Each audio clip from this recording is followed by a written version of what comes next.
Hello, welcome to as told by Sinjini. আশা করছি তোমরা সবাই ভালো আছো। এসে গেছি আরও একটা মিনি ভ্লগ নিয়ে। প্রথমেই জানাই a very happy Republic day. আজকে সকাল 10টা নাগাদ আমি আর শৌভিক পৌঁছে গেলাম Dumdum metro station.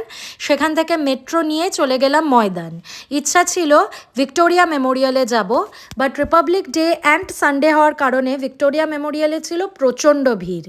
Ticket কাউন্টারও closed ছিল, কখন খুলবে কেউ বলতে পারছিল না। সেই জন্য আমরা ভিক্টোরিয়া মেমোরিয়ালের সামনে থেকে ট্যাক্সি নিয়ে চলে গেলাম প্রিন্সেপ ঘাট। কলকাতায় যত দ্রষ্টব্য স্থান আছে তার মধ্যে কিন্তু প্রিন্সেপ ঘাট আমার one of the favourites. Prinsep ঘাট পৌঁছে গঙ্গার ধারে বসে আমি আর সৌভিক বেশ অনেকক্ষণ গল্প করলাম। সৌভিক আমার অনেক সুন্দর সুন্দর ছবিও তুলে দিল আর রিলসও বানিয়ে দিল। তারপরে প্রিন্সেপ ঘাট থেকে চলে গেলাম লাঞ্চ করতে পিটার ক্যাট। পিটার ক্যাটের অ্যাম্বিয়েন্স আর ফুড কোয়ালিটি নিয়ে তো কোনো কথাই হবে না। আমরা অর্ডার করেছিলাম এই রেস্টুরেন্টের signature dish chelo kebab. Then coming to my favourite part of today, এসপ্ল্যানেডে স্ট্রিট শপিং। কি না পাওয়া যাচ্ছিল এখানে। তোমাদের যদি বার্গেনিং স্কিলস ভালো হয় তাহলে কিন্তু তোমরা স্প্ল্যানেড থেকে ব্যাগ ভর্তি করে জিনিস কিনে নিয়ে যেতে পারো। আমি স্প্ল্যানেড থেকে কী কী কিনেছি সেগুলো তোমাদের সাথে আলাদা একটা ভিডিওতে শেয়ার করব।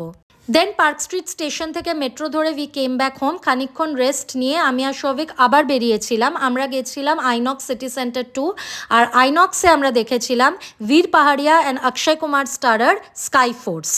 মুভিটা আমার মোটামুটি লেগেছে, খারাপ লাগেনি, ওয়ান টাইম ওয়াচ।